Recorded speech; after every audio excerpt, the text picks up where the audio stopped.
Hello friends, good evening, अस्सलाम वालेकुम, आदाब। जो भी इस वीडियो को देख रहे हैं, मेरी आपसे रिक्वेस्ट है कि वीडियो को लास्ट तक देखिएगा। ये काफ़ी इंपॉर्टेंट वीडियो होने वाला है। और इस वीडियो के साथ साथ हम इसके डिस्क्रिप्शन में एक लिंक दे रहे हैं। अगर आप इस ग्रुप में ज्वाइन होना चाहते हैं तो आप उस लिंक पे क्लिक करके हमारे ग्रुप में join होगिएगा।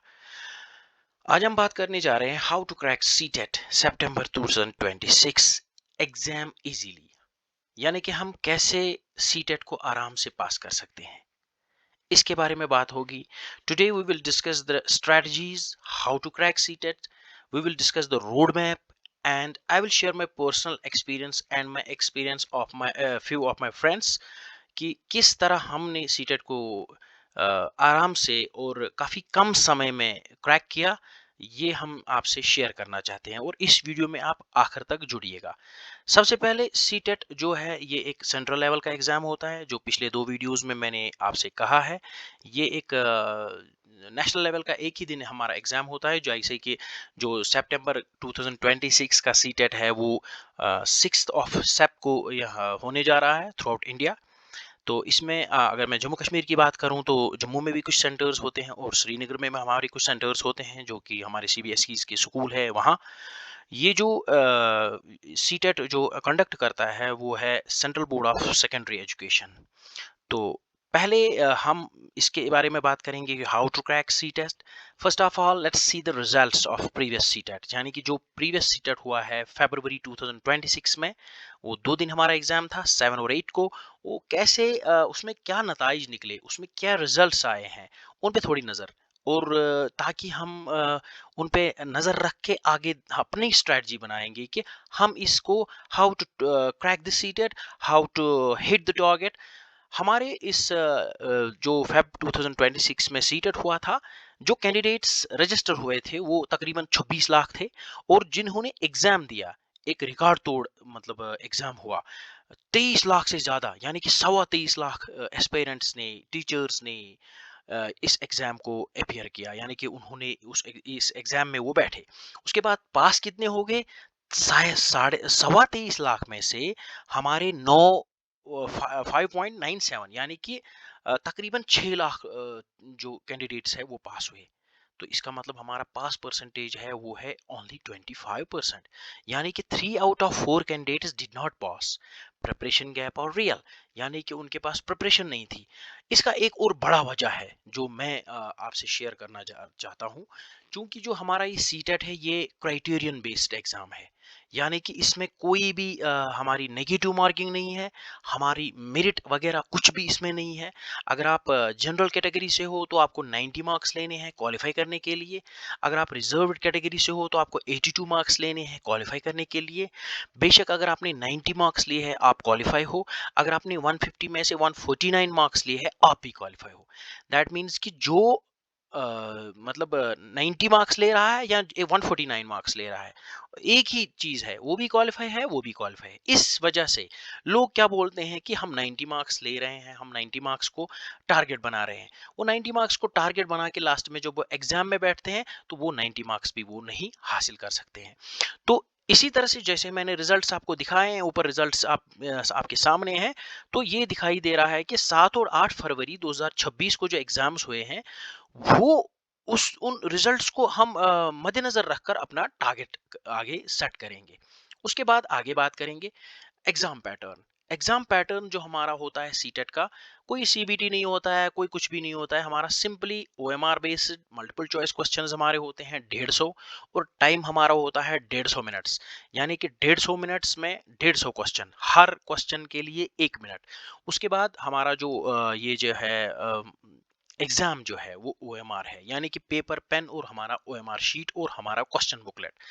Question how to solve the question, इसके बारे में भी हम आगे वीडियोस बनाएंगे। लेकिन ये एक वीडियो जो आज हमारा यहाँ पे आ रहा है, ये इसलिए है कि हमारे जो एस्पायरेंट्स है या हमारे जो इन सर्विस टीचर्स है उनके लिए एक बूस्टर है कि ये कोई एग्जाम इतना खतरनाक एग्जाम नहीं है कि जो आप क्वालिफाई नहीं कर सकते हो। You can qualify this exam easily, बशर्ते कि आप अपना एक टारगेट रखो। आप अपना एक टारगेट रखो और आप हर दिन, मैं नहीं कहता हूं कि आप आज से ही पढ़ाई स्टार्ट करो। You can qualify this CTET in 15 days only. मैं कह रहा हूँ कि 7 डेज में भी अगर आप थोड़ा सा उधर इधर पढ़ोगे या आपके पास नॉलेज है तो 7 डेज में भी आप इस सीटेट को क्रैक करोगे आराम से। लेकिन मेरी आपसे यही रिक्वेस्ट है कि चूंकि बहुत लंबा समय है आगे, हमारे पास जून का महीना है, जुलाई का महीना है, अगस्त का महीना है, 3 महीने हमारे पास है। अगर हम रोजाना 10-10 मिनट इसमें लगाएंगे तो आराम से, मैं आपको गारंटी देता हूँ, 100% नहीं, 110% गारंटी देता हूं कि आराम से आप इस सीटेट को पास करोगे। उसके बाद इसमें कोई नेगेटिव मार्किंग नहीं होती है। 60% मार्क्स पास होते हैं, यानी कि 90 आउट ऑफ 150। तो जो रिजर्व कैटेगरीज है उनके लिए 82, जो मैंने पहले ही बताया है। तो उसके बाद हम बात करेंगे, इस एग्जाम में पेपर 1 और पेपर 2 होता है। मैं आपको बताता चलूं कि अगर कोई बोल रहा है कि मैं पेपर 1 ही खाली दूं, वो दे सकता है। अगर कोई बोलता है मैं पेपर 2 ही दूं, तो वो भी दे सकता है। लेकिन मेरी आपसे यहाँ पे एक सजेशन रहेगी कि अगर आप पेपर 2 को देने जा रहे हो, यानी कि आपका एलिमेंट्री पेपर जो है, जो 6th लेकर 7, और एक बात यहाँ पे मैं ऐड करना चाहता हूँ, ये paper 1 primary teacher class 1 to 5th ये क्यों लिखा गया है? चूंकि जे के एक स्पेशल यूटी है, हमारी यहाँ पे पहले स्टेट हुआ करती थी। जो बाहर के स्टेट्स है वहां पे बाज़ाब्ता रिक्रूटमेंट जो टीचर्स की होती है, वो एलिमेंट्री टीचर्स की अलग होती है और प्राइमरी टीचर्स की अलग होती है। वो प्राइमरी टीचर्स रिक्रूट होके वो प्राइमरी स्कूल्स में ही काम करते हैं हमेशा, वो एलिमेंट्री स्कूल्स में नहीं जाते हैं। लेकिन हमारा जे में यहाँ क्या है, यहाँ हर कोई टीचर जो है वो जनरल लाइन टीचर है, यानी कि उसका कोई कैटेगरी नहीं है, प्राइमरी, सेकेंडरी या एलिमेंट्री। तो ये इसलिए क्योंकि ये सेंट्रल, ये जो है ये एक सेंट्रल बेस्ड एग्जाम है, यानी कि ये एक सेंट्रल बोर्ड कर रहा है। तो इन्होंने इसमें ये पेपर 1 और पेपर 2 रखा है, तो कोई इसमें कंफ्यूजन की कोई जरूरत नहीं है। अब पेपर 1 और पेपर 2 में क्या है, क्वेश्चंस क्या है, सिलेबस हमारा क्या है, उसके बाद सिलेबस के बारे में, हम पेपर 1 का सिलेबस क्या है, पेपर 2 का क्या है, अगले वीडियो में हम बाज़ाब्ता, मतलब एक्सप्लेन करके एक एक पॉइंट कि आपने क्या पढ़ना है, किस चीज में आपने फोकस करना है, ये चीज जो है ये आपने पढ़नी है, ये नहीं पढ़नी है, बाज़ाब्ता हम डिस्कस करेंगे। अगर आप हमारे वीडियोस कंटिन्यू देखते हो, अगर आप हमारे साथ जुड़ना चाहते हो, तो व्हाट्सएप ग्रुप में ज्वाइन कीजिएगा। उसके बाद मैं बताता चलूं कि पेपर 1 में हमारा यहाँ पे सीडीपी है, सीडीपी के 30 मार्क्स हैं, यानी कि 30 क्वेश्चंस हमारे चाइल्ड डेवलपमेंट पेडागोजी के आते हैं। उसके बाद मैं प्राइमरी पेपर की बात कर रहा हूँ, फर्स्ट पेपर 1 की बात कर रहा हूँ। उसके बाद हमारे मैथ एंड ईवीएस के 60 क्वेश्चंस रहेंगे। उसके बाद लैंग्वेज 1 के 30 रहेंगे, लैंग्वेज 2 के 30 रहेंगे। मैं यहाँ जे एंड क्योंकि मैं खुद कश्मीर से ताल्लुक रखता हूँ, तो हमारा कश्मीर में क्या है कि हमारा जो लैंग्वेज 1 है वो इंग्लिश ही रहेगी, और लैंग्वेज 2 हमारी उर्दू रहेगी। चिनाब वैली या हमारी पीर पंचाल रेंज जो है वहाँ पे भी उर्दू रहेगी। हमारी जम्मू डिवीजन के लोग जो है वो इसको हिंदी भी रख सकते हैं, संस्कृत भी रख सकते हैं, जो उनको अच्छा लगेगा। यानी कि लैंग्वेज 1 हमारी इंग्लिश रहेगी, लैंग्वेज 2 हमारी ये जो है उर्दू रहेगी। ये लैंग्वेज और लैंग्वेज, ये आपने कंफ्यूज नहीं होना है। आपका जो पेपर वो इंग्लिश में ही होगा, लेकिन लैंग्वेज 2 मीन्स कि उर्दू के हमारे 30 मार्क्स वहाँ पे लास्ट में पेपर में होंगे। उसके बाद पेपर 2, यानी कि हमारा अपर प्राइमरी टीचर के लिए 6th लेकर 8th तक, यहाँ भी सिलेबस सेम ही होगा। सीडीपी का सेम होगा, यानी कि child development pedagogy, same syllabus होगा यहाँ भी और वहाँ भी। इंग्लिश का होगा, लैंग्वेज फर्स्ट का सेम होगा यहाँ भी वहाँ भी। लैंग्वेज 2 का सेम होगा यहाँ भी और वहाँ भी। इसमें खाली फर्क है, यहाँ पे आपने चूज करना है, या आपने साइंस मैथ के साथ जाना है, या आपने एसएसटी के साथ जाना है। यानी कि यहाँ आपने साइंस और मैथ को चूज करना है, या आपने एसएसटी को चूज करना है। अगर आपने साइंस और मैथ को चूज किया, फिर आपके 30 मार्क्स साइंस में आएंगे, 30 मार्क्स मैथ्स में आएंगे। अगर आपने एसएसटी को चूज किया है, तो फिर आपके 60 मार्क्स जो है एसएसटी में आएंगे, जिसमें हमारा पॉलिटी है, जिसमें हमारी जियोग्राफी है, हिस्ट्री शामिल है। तो पैटर्न सेम रहेगा। इसीलिए मैं आपके यहाँ पे आपको सजेस्ट करता हूँ कि आप अगर पेपर 2 के साथ जा रहे हो, तो पेपर 1 के भी 600 फी भर के उसको भी दे दो, कि वो आपका आराम से क्लियर हो जाएगा पेपर 2 के साथ ही। उसके बाद क्या नहीं करना है इस एग्जाम को पास करने के लिए, आराम से पास करने के लिए, व्हाट टू अवॉइड, यानी कि कौन सी मिस्टेक्स जो हम कर रहे हैं वो नहीं करनी है। रोट लर्निंग, जैसे कि हमारी एनईपी भी बोल रही है कि रूट लर्निंग बिल्कुल इस पे तो कदगन ही लगा दो, ये बिल्कुल गलत है। तो सीटेट के लिए, एस्पायरेंट्स के लिए, टीचर, हमारे इन सर्विस जो टीचर्स है, उनके लिए मेरी एक ही रिक्वेस्ट रहेगी, don't go for memorisation, don't go for ratification. आपने क्या करना है, डेफिनिशंस वगैरह कुछ भी याद नहीं करनी है, सिंपली जो भी कंसेप्ट है उसको अंडरस्टैंड करना है, चाहे सीडीपी हो, चाहे हमारा इंग्लिश हो, चाहे हमारा साइंस मैथ हो। उसके बाद ग्रामर, अगर आपने देखा आप इसमें इंग्लिश है और इसमें उर्दू है, आप ग्रामर के पीछे पढ़ोगे तो फिर पूरा साल आप ग्रामर के पीछे ही पढ़ते जाओगे और आपका हासिल कुछ नहीं होगा।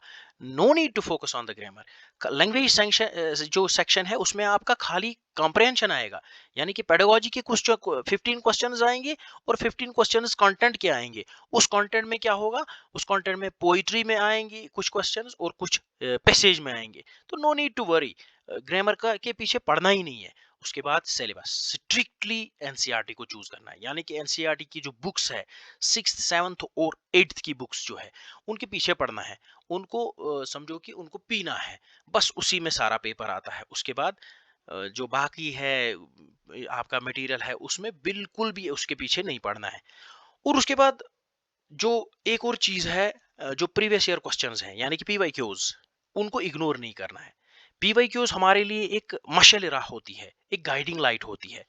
बिकॉज पीवाईक्यूज की वजह से, जो प्रीवियस ईयर क्वेश्चंस की वजह से हमें पैटर्न पता लगता है, हमें एक रोड मैप मिलता है कि how I will crack this exam easily. So we don't have to ignore this PYQs, यानी कि हमारे हमने पीवाईक्यूज जो है उनको इग्नोर बिल्कुल भी नहीं करना है। Now let's go to the strategy. हमने क्या करना है, अब the dos of this how to crack CTET. सबसे पहले मास्टर पीवाईक्यूज, जैसे मैंने बोला है, पिछले साल के क्वेश्चंस आपकी सीटेट की वेबसाइट पे पड़े हुए हैं। वहां पे आप जाके अपनी गूगल ड्राइव में उनको डाउनलोड कीजिएगा और एक दिन या दो दो दिन एक एक पेपर को सॉल्व करो, या कंपोनेंट वाइज, यानी कि पहले सीडीपी को सॉल्व करो, उसके बाद साइंस मैथ या एसएसटी को सॉल्व करो, फिर उसके बाद लैंग्वेज 1 लैंग्वेज 2 को, ऐसा चलेगा। उसके बाद NCERT is the Bible. Yes really, this is the Bible. आपने एनसीईआरटी को ही पढ़ना है। थर्ड से लेकर 8th तक जो एनसीईआरटी की बुक्स है, यानी एसएसटी की है, साइंस मैथ की, ईवीएस की है, उन्हीं से सारा पेपर आता है। कोई उधर उधर जाने की जरूरत नहीं, कोई भी कुछ भी आपने देखने की जरूरत नहीं है। Just go for NCERT. जो उनमें है, जो हमारे इन सर्विस टीचर्स है, इनके लिए बहुत बहुत आसान रहेगा, क्योंकि ये इसके साथ जुड़े हुए हैं, ये पढ़ा रहे हैं, यही बुक्स पढ़ा रहे हैं, they are already masters of that very books. तो उसके बाद क्रिटिकल थिंकिंग, हमने खासकर सीडीपी के क्वेश्चंस जो है, जो हमारी चाइल्ड डेवलपमेंट एंड पेडागोजी के क्वेश्चंस है, जो हमारे साइकोलॉजी बैकग्राउंड के यहाँ पे एस्पिरेंट्स है, या हमारे ये जो है इन सर्विस टीचर्स हैं, उनके लिए सीडीपी काफ़ी आसान रहेगा, क्योंकि ज़्यादा हमने कुछ पढ़ना नहीं है उसमें। हम सिलेबस की बात भी आगे वीडियोस में करेंगे, उनमें ज़्यादा कुछ पढ़ना नहीं है, हमने कंस्ट्रक्टिविज्म ही पढ़ना है। हमने जो बिहेवियरिस्टिक्स, जो काफ़ी साइकोलॉजिस्ट गुजरे हैं, उनके साथ हमने कुछ भी नहीं करना है। Simply we have to stick to the constructive approach. उसमें जेन पियाजे हैं, वाइगोस्की है, या कुछ भी है, उन्हीं को वो आगे हम वीडियोस में उनके बाज़ाब्ता उनकी जिक्र करेंगे। उसके बाद पेडागोजी की तरफ ध्यान देना है।